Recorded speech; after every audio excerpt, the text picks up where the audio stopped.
요한복음 5장 1절에서 15절까지의 말씀입니다. 신약성경 150페이지가 되겠습니다.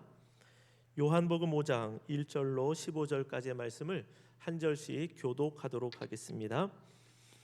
그 후에 유대인의 명절이 되어 예수께서 예루살렘에 올라가시니라.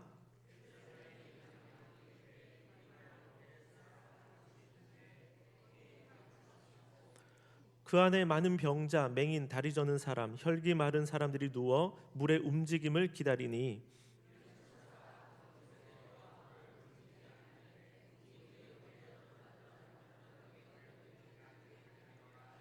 거기 38배 된 병자가 있더라.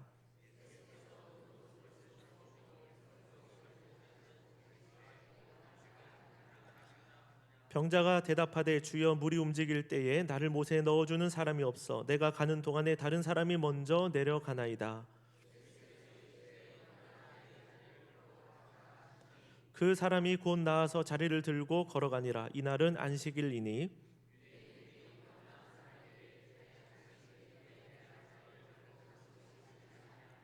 대답하되 나를 낫게 한 그가 자리를 들고 걸어가라 하더라 하니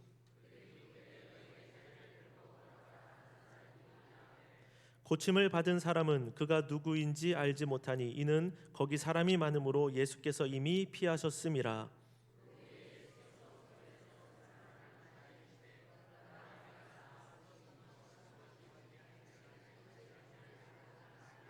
함께 읽습니다.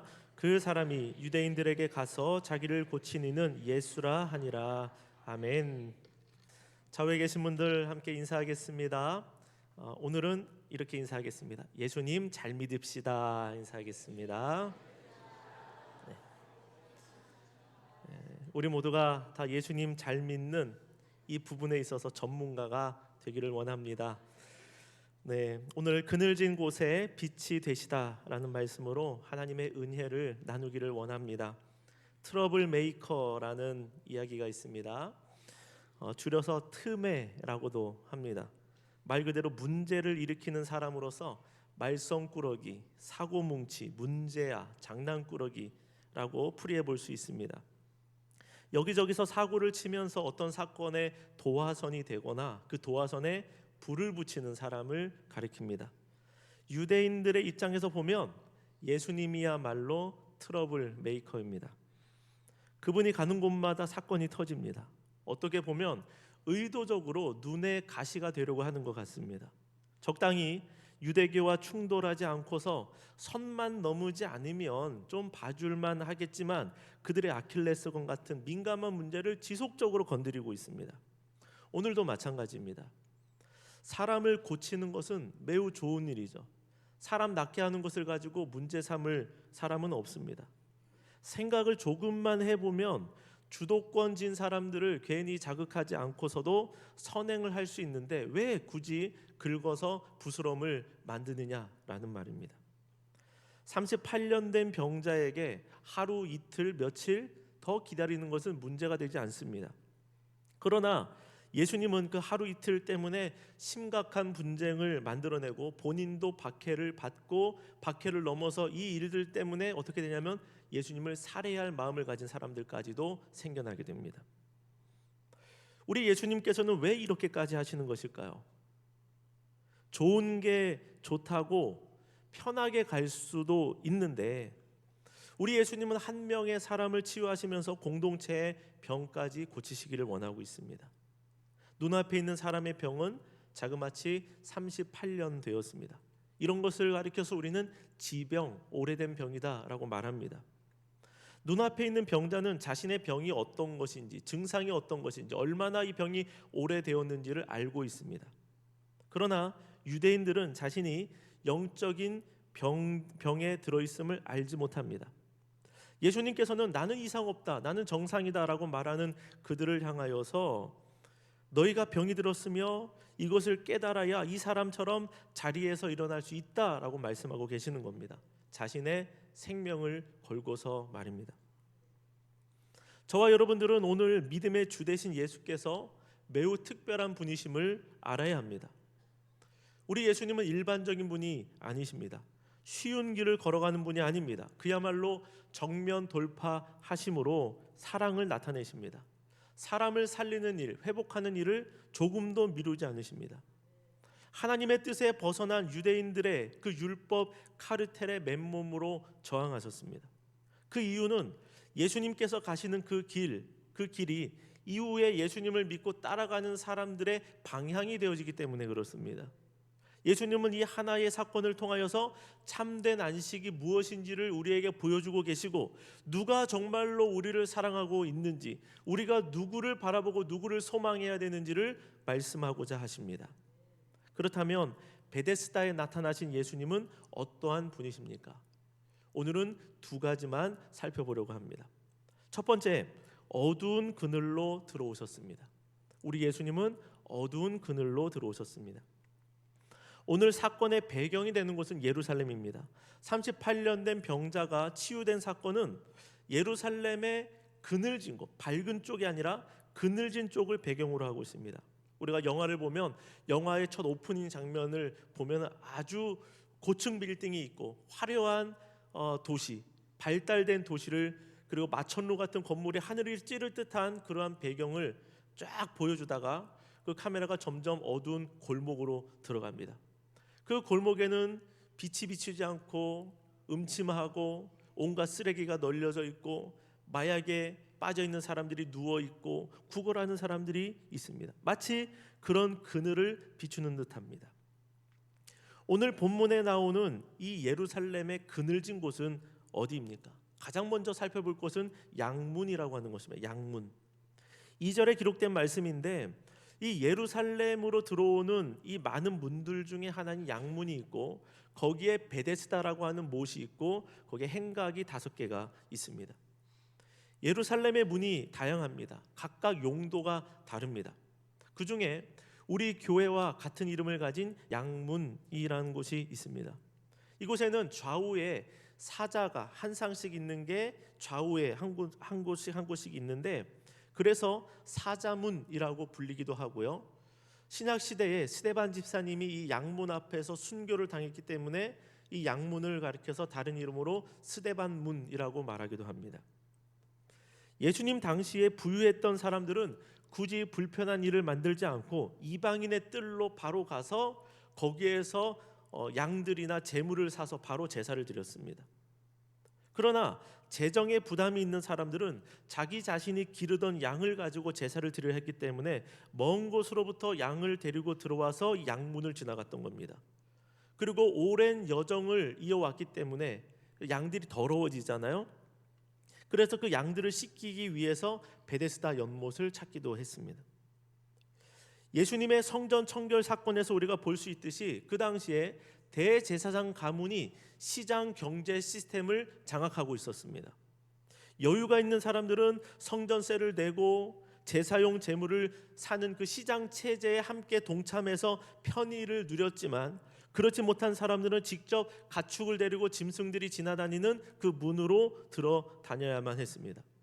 게다가 성전세가 부담스러웠던 가난한 사람들, 병든 사람들은 이곳에서 가축들과 함께 양문을 통과했습니다. 다시 말하면 이 주변에 있는, 양문 주변에 있는 사람들은 비주류의 사람들이 모여 있는 곳이다라고 우리가 말할 수 있는 것입니다. 그늘진 곳입니다. 예루살렘의 그늘진 곳. 양문 다음으로 살펴볼 곳이 베데스다라고 하는 곳입니다. 사진에 나오는 곳이 베데스다인데요, 굉장히 넓고 깊습니다. 그런데 이 베데스다라는 이름은 아이러니한 이름의 뜻을 가지고 있습니다. 집이라는 이름에 벳이 들어 있습니다. 베델, 하나님의 집이라는 뜻입니다. 베들레헴, 떡집이라는 뜻입니다. 베데스다, 집이긴 집인데 무슨 집일까요? 베데스다는 벳과 헤세드가 합쳐진 단어입니다. 우리가 헤세드를 들었어요. 헤세드는 자비라는 뜻입니다. 그래서 이 베데스는 자비의 집이라는 의미를 가지고 있습니다. 그 크기는 자그마치 길이가 100m에서 110m 정도 되고 넓이는 한 60에서 80m 정도가 됩니다. 그 깊이는 7에서 8m가 되니까 굉장히 큰 겁니다. 이것이 쌍둥이 연못으로 되어 있습니다. 그런데 앞서 말씀드린 것처럼 희생양을 여기서 씻는 곳이 되었다가 예수님 당시에는 성전 매매로 인하여 성전에서의 그 제사 제물의 매매로 인하여서 이런 풍경도 거의 없어지고 어떤 미신적인 소문으로 인해서 병자들이 잔뜩 몰려 있는 곳이 되었습니다. 사람들은 베데스다에서 자비의 집에서 자비를 바라지만 자비를 얻지 못합니다.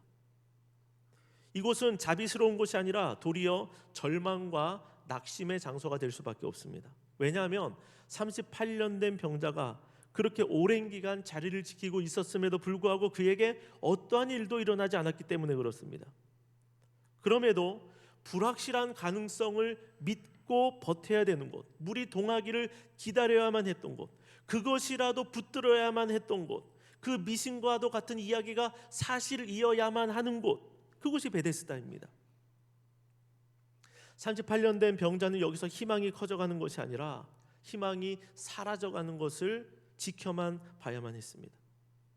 누구보다도 도움이 필요했지만 물이 동할 때마다 자신을 밀치고 가는 사람들, 또는 그가 누워있기 때문에 밟고 가는 사람들도 있었을 것 같고요. 친구도 없고 이웃도 없는 그런 잔인함을 겪게 되는 곳입니다. 우리도 세상을 살아가면서 자비 없는 세상을 발견할 때가 많이 있습니다. 누가 내 친구이며 누가 우리의 가족이 되어줍니까?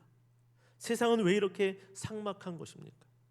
왜 뉴스에는 좋은 이야기는 없고 왜 힘들고 우울한 이야기들만 연일 쏟아지고 있습니까? 성공과 희망의 마음을 가지고 사회생활을 시작했는데 그때의 젊음의 패기는 사라지고 세상의 어두운 면을 너무나 많이 보아온 것입니다. 그러면서 사람이 점점 비관적으로 바뀌어지게 됩니다. 웃음이 얼굴에서 사라지고 딱딱한 표정만 남아 있는 것입니다. 웃는 법을 사람들이 잊어버린 것 같습니다. 세상에는 소망이 없어, 세상은 요지경이야. 그러면서도 물이 동하는 미신과도 같은 그 희망을 어거지로 붙들 수밖에 없는 우리 자신을 발견하는 곳이 세상이라는 것입니다. 여러분, 우리가 살아가는 이 세상은, 예수님 없는 이 세상은 이름만 자비일 뿐입니다. 실제는 잔인하고 허무한 곳입니다. 세상에 소망이 있고 도시로 와라, 여기에 너희의 꿈을 이룰 수 있다, 꿈이 있다라고 말을 하고 있지만 그러나 이름뿐인 절망과 낙심을 주는 세상일 수 있는 것입니다. 이것이 베데스다의 현실이었습니다. 또 하나 그늘을 연상하게 하는 것이 양문 베데스다라는 배경뿐만 아니라 하나가 더 있습니다. 1절 말씀을 같이 읽도록 하겠습니다. 그 후에 유대인의 명절이 되어 예수께서 예루살렘으로 올라가시니라. 유대인의 명절이 되었습니다. 어떤 명절인지 명확하게 기록이 되어져 있지는 않지만 명절입니다. 요세푸스, 역사학자인데 그 당시의 역사학자요. 그 요세푸스의 기록에 의하면 캐스티우스라고 하는 사람이 로마 황제에게 보고하기 위해 조사한 내용이 있다고 합니다. 6월절에 예루살렘에 도착하는 양의 수가 25만 6천 마리 정도 됩니다. 제사용 제물입니다. 그러면서 이 한 마리를 제사드리고 나눠 먹는 것을 가정할 때에 한 200만 명 정도가 예루살렘에 모여 있지 않았을까라고 생각을 합니다. 물론 이 숫자에 과장된 면이 있다라고 많은 분들이 이야기를 합니다. 그러나 보통은 예루살렘 안으로 찾아오는 사람들이 수십만 명은 될 것이다라고 추정은 합니다. 이 6월절 같은 명절에는 매일마다 숫송아지 2마리, 순양 1마리, 어린 양 7마리를 번제하며 하나님 앞에 제사를 올려 드립니다. 이 양문겹 베데스다에는 축제의 날에 병든 자들만 잔뜩 모여 있습니다. 그들에게 있어서 명절은 무엇입니까? 사치와도 같은 것입니다. 행각이라고 하는 것은 지붕이 있는 건물을 뜻하는데 이 행각들이 5개의 행각에 발 디딜 틈 없이 많은 병자들, 맹인들, 다리 저는 사람들, 혈기 마른 사람들이 찾아와 자리를 잡고 앉아 있거나 누워 있습니다. 한쪽에는 축제가 일어나고 있습니다. 다른 한쪽에는 병자들의 신음소리가 들려나고 있습니다. 죽음에 대한 두려움의 분위기가 그 주변을 가라앉게 만들고 있는 것이죠. 그야말로 예루살렘의 그늘진 곳이라고 말할 수 있습니다. 오늘 양문, 베데스다, 또 축제일의 그 그늘진 곳으로 예수님이 찾아오셨습니다. 진정한 양해문이 되시고 진정한 자비를 베풀어 주시고 진정한 천국 축제로 인도하실 분이 예수께서 그들 가운데 찾아오셨습니다. 그것이 바로 복음입니다. 우리가 살아가는 세상은 그늘진 곳이 너무나 많이 있습니다. 오래된 일이지만 88 올림픽이 개최될 당시에 그 당시에 도시 정비를 한다는 이름으로 판잣집과 양철 지붕의 그 동네가 강제 철거를 당했습니다. 1990년대에 봉천동 재개발 지구에서 강제 폭력 철거가 있었습니다. 제가 그때 신학생이었습니다. 봉천동에서 작은 상가 교회에서 봉사를 했습니다. 그때 사고 뭉친 남학생, 초등학생 남학생이 있었는데 그 남자애한테 뭐 설교할 때 이런 말 써서 될지 모르겠지만 똥침을 안 당한 사람이 없습니다. 아주 개구쟁이에요. 어느 날 그 아이가 울면서 오더니 선생님 우리 어떡합니까? 이제 못 만나는 겁니까? 이렇게 이야기를 하는 거예요. 세상 사람들의 눈이 축제를 향하고 있습니다. 화려한 건물을 바라보고 있습니다. 성공을 바라보고 있습니다. 그때 우리 예수님만큼은 도시의 그늘진 골목 안쪽과 상처 입은 영혼들을 바라보고 계셨다는 것입니다. 우리 예수님은 나병 환자에게 손을 대는 것이 어떤 것인지 아시면서도 그 사람에게 직접 손을 대셨습니다. 나사로의 죽음 앞에서 가족들과 함께 울으셨고 세리와 죄인의 친구라는 별명을 얻으셨습니다. 우리 예수님은 마지막 십자가에서 숨지는 그 순간 그의 오른편에 있는 쓰레기 취급받아도 될 것 같은 강도에게까지도 마음을 열어주셨고 그를 구원하기를 원하셨습니다. 여러분, 우리 예수님은 어떠한 낙심, 어떤 좌절된 자라도 사랑하실 정도로 마음이 크시고 품이 크신 분이십니다. 아니 오히려 더 큰 관심과 자비를 그들 가운데 베풀어 주기를 원하십니다. 왜요? 세상에서 사랑받지 못하기 때문에 나의 사랑으로 그들을 더 많이 채워주시기를 원한다는 것입니다. 세상에서 실패하고 소망 잃은 자들에게 참 빛이 되어주시고 참 자유와 구원이 되어주시고 참된 치유가 되어주시는 분이 어둠의 그늘된 자리 가운데 또한 저와 여러분들에게 찾아와 주셨습니다. 나를 찾아오신 그 예수님을 우리가 만나기를 원하고 우리가 처음에 인사한 것처럼 그 예수님을 저와 여러분들이 잘 믿기를 소망합니다. 두 번째로 우리 예수님은 경쟁을 해체시키시고 새로운 길을 열어주셨습니다. 예수님은 경쟁을 해체시켜 주셨습니다. 이 경쟁이 얼마나 무서운지 모릅니다. 경쟁 때문에 생기는 문제, 죄악들이 얼마나 많이 있는지 모릅니다. 이 베데스다는 생존을 건 치열한 경쟁의 전쟁터였습니다. 물이 언제 동할지 움직일지 모르기 때문에 늘 신경을 바짝 세우고 있어야 됩니다. 잠도 최대한 줄여야 되겠죠. 괜히 화장실 다녀올 때 남들이랑 이야기하다가 황금 같은 기회를 놓쳐버릴 수도 있습니다. 옆에 있는 사람은 나의 경쟁자일 뿐입니다. 왜? 그 사람이 나보다 먼저 들어가면 내가 고침받지 못하기 때문에 그런 것이죠. 3절과 4절의 말씀을 우리 한번 읽어보도록 합니다. 그 안에 많은 병자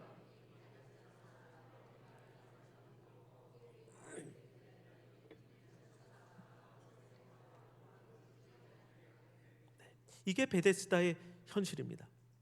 필요로 하는 사람은 많은데 물은 가끔 움직입니다. 공급이 수요를 따라가 주지 못합니다. 세상은 이런 곳에서 경쟁을 부추깁니다. 이겨야 할 사람이 너무나 많습니다. 여기서 내가 기다린다고? 내가 여기서 착하게 살아간다고? 나에게 기회가 오는 것일까? 나에게 차례가 오는 것일까? 나에게도 받을 복이 아직 남아있는 것일까? 이런 마음이 가득 찼을 것입니다. 이번에 미국의 새로운 대통령이 당선되자마자 관세 전쟁을 선포했습니다. 어떤 일이 일어날지 이제 모르는 겁니다. 제각기 살아남기 위해서 아마 발버둥을 치겠죠. 영원한 적도 아군도 없는 세상입니다. 내가 제일 중요한 세상이 되어가고 있는 것입니다.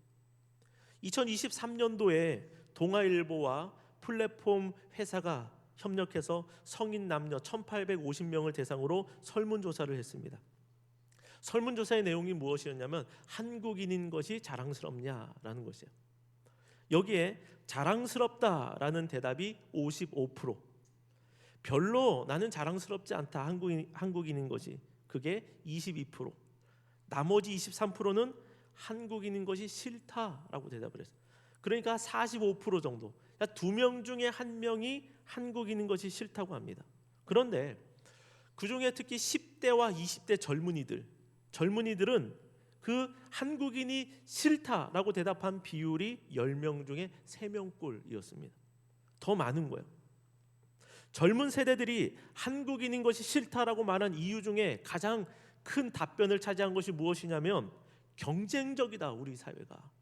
이게 36.6%였다고 합니다. 가장 높았습니다. 과열 경쟁, 성공에 대한 강박이 사회 불안적 요소로 표현되었습니다. 취업하기가 얼마나 좁은 문입니까? 대학 들어가기 얼마나 어렵습니까? 남을 이겨야 행복한 나라가 되어버렸습니다. 여기서 실패하는 사람들이 얼마나 많이 있습니까? 우리 자녀들에게 어쩔 수 없이 위로 올라가야 살아남지 않느냐라는 말을 해줄 수밖에 없습니다. 그러기 위해서 실력을 키우기 위하여 지출되어지는 비용이 어마어마합니다. 무리를 해서라도 지원을 해줘야 되는 상황입니다. 심지어는 영적인 훈련과 예배마저 나중에 자리를 잡으면 그때 하라라고 조언하기도 하지 않습니까?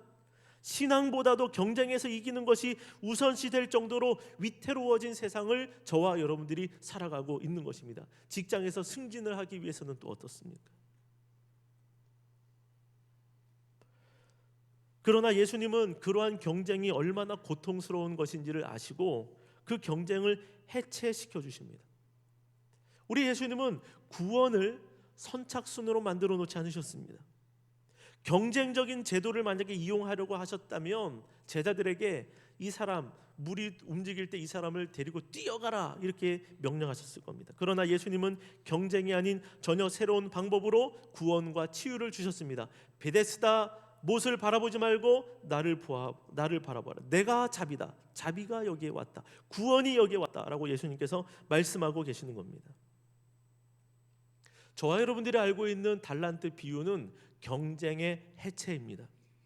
5달란트, 2달란트, 1달란트 받은 사람이 있는데 이들의 셈이 무엇이었습니까? 얼마나 많이 남겼냐? 이것이 아니었습니다. 그들의 셈법은 무엇입니까? 그 주인은 얼마나 충성했느냐? 이것이 셈법이었다는 것입니다. 경쟁이 아니었습니다. 복음서에 나온 신앙생활, 다름박질, 경주라는 말이 나오는데 이것은 1등만 살아남는다라는 비유가 아닙니다. 이 비유는 무엇입니까? 다름박질하는 사람들처럼 목표만을 바라보고 나아가라. 세상의 유혹에 빠지지 말아라. 흔들리지 말아라. 방향성을 우리에게 제시해 주는 것이지 1등이 되라라고 하는 그 말씀이 아닙니다. 누가 최후의 승리자이고 누가 완주자입니까? 어떤 교회는, 어떤 목회자는 경쟁을 부추기기도 합니다. 교회에서까지도. 그건 아니라는 것이죠. 헌금을 제일 많이 한 사람이 승리자입니까? 봉사 시간이 제일 많은 사람이 승리자입니까? 전도를 제일 많이 한 사람이 1등입니까? 하나님은 실적표를 가지고 그것을 가지고 체크하시는 그런 분이 아니시라는 거예요. 그렇다면 저와 여러분들이 바라는 천국은 더욱더 경쟁터가 되어야만 했던 것이죠. 하나님의 나라를 세상 가치관으로 이해하지 마시기를 바랍니다. 우리가 가는 그 하나님의 나라는 평화의 나라입니다. 사랑이 있는 곳입니다. 함께 손을 잡을 수 있는 곳입니다. 밀쳐내는 곳이 아니라 손을 잡는 곳이라는 것이죠. 예수님 믿는 것이 경쟁이 아닙니다. 마태복음 20장에는 어떠한 포도원의 주인이 그 포도원에서 일할 일꾼을 부르러 밖으로 나갑니다. 아침 9시에, 오전 9시에 나가서 일꾼을 불러드립니다. 정오 12시에 나가서도 일꾼을 불러드렸는데 오후 3시가 되었는데도 또 나가서 그 일꾼을 자기의 포도원으로 불러드립니다. 이것이 끝이 아니더라고요.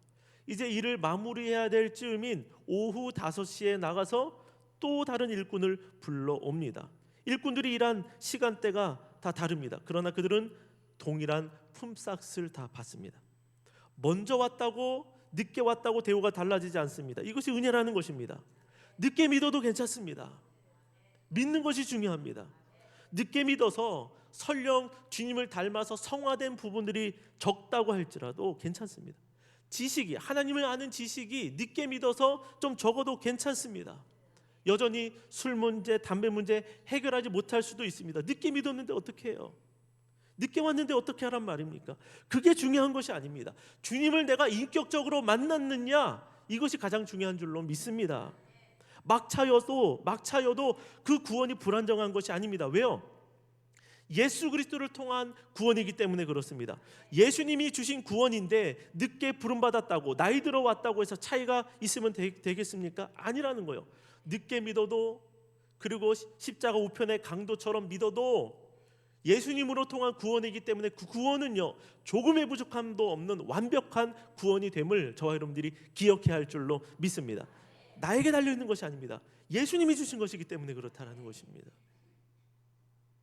그렇기 때문에 저와 여러분들은 이러한 경쟁 세상에서 다르게 살아가야 할 줄로 믿습니다.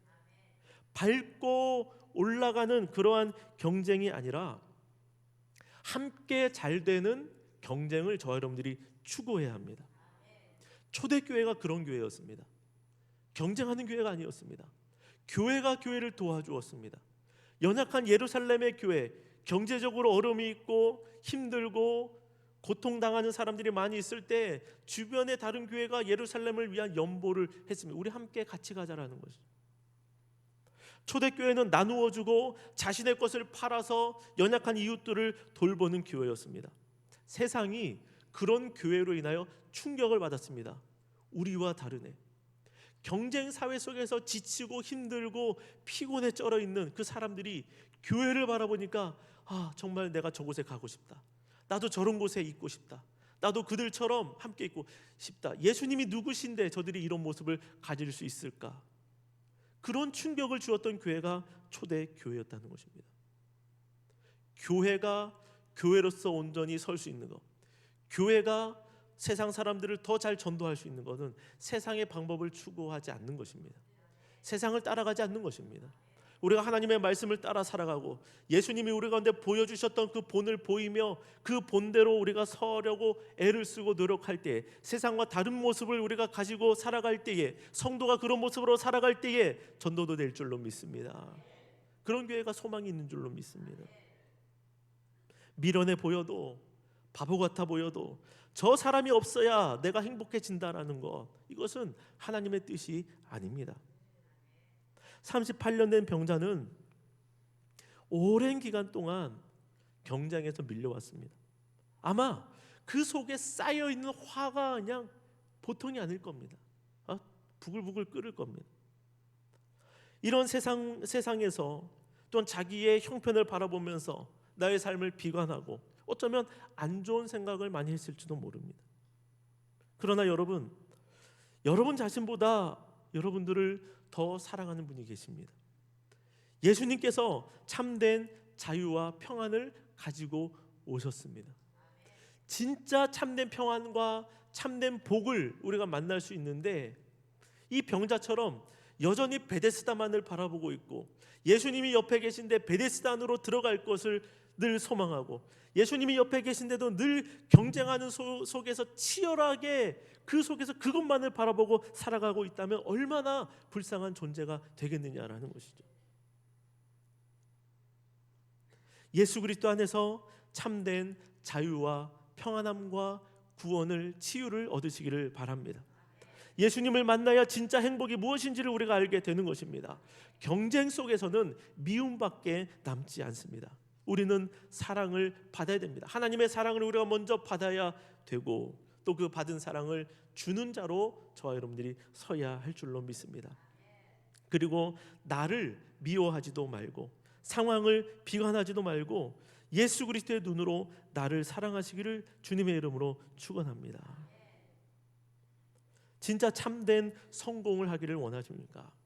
진짜 행복을 여러분 알기를 원하십니까?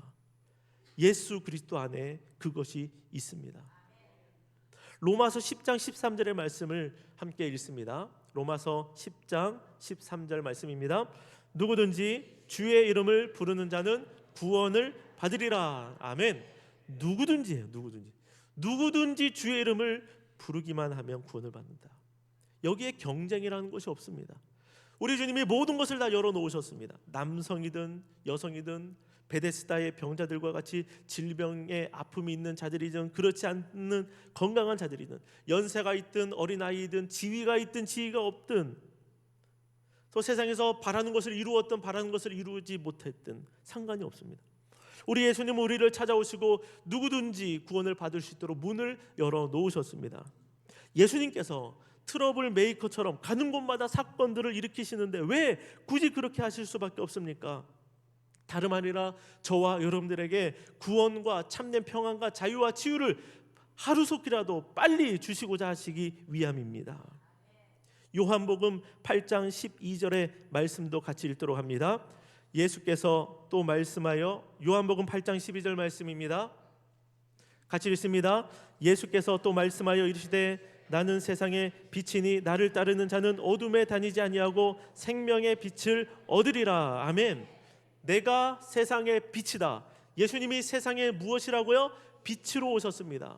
예루살렘의 어두운 그늘을 비추십니다. 세상의 그늘을 비추십니다. 그늘 가운데 웅크려있고 있는 사람들, 빛으로 나오지 못한 사람들에게 빛을 주고자 예수님이 이 땅 가운데 오셨습니다. 아픔이 있고 눈물을 흘리는 자들이 있지만 나는 너희를 사랑한다라는 이 메시지를 주시기 위하여서 예수님이 우리 곁에 찾아오신 것입니다. 예수님이 말씀하십니다. 나를 통하여 너희는 빛 가운데 나와라. 나를 통하여 참된 행복을 받아라. 나를 통하여 치유함을 받고 구원을 받아라. 나로 인하여 잃어버렸던 기쁨을 회복하고 사라졌던 웃음을 회복하라 라고 주님이 말씀하고 계시는 것입니다. 그리고 또 말씀하십니다. 이제는 너의 누웠던 자리를 들고 일어서서 걸어가라. 우리 주님께서 주시는 놀라운 은혜입니다. 1등에서 일어나려고 하지 마십시오. 그것이 목표가 되어서는 안 됩니다. 우리는 하나님의 영광과 하나님의 뜻을 드러내는 것이 우리의 목표입니다. 1등이 목표가 아니죠. 조금 못해도 괜찮습니다. 남들보다 늦어져도 괜찮습니다. 여러분, 돌아가도 괜찮습니다. 나를 사랑하시는 예수님으로 인하여서 여러분 자존감이 늘 충만하시기를 바랍니다. 지금도 여러분 잘하고 계시는 겁니다. 어떤 상황 가운데 내가 처해 있다고 할지라도 세상 사람들이 바라보는 눈으로 나를 바라보지 마시고 하나님이, 예수님께서 바라보시는 눈으로 나를 보시기를 바랍니다. 그 가운데서 예수 그리스도를 깊이 있게 만나고 그 안에서 위로와 참된 치유와 회복을 얻고 오늘을 살아갈, 한 주간을 살아갈 힘을 얻으시기를 바랍니다. 경쟁하는 세상 가운데서 우리가 평안함을 누릴 수 있는 유일한 길이 예수 그리스도 안에 있다는 것입니다.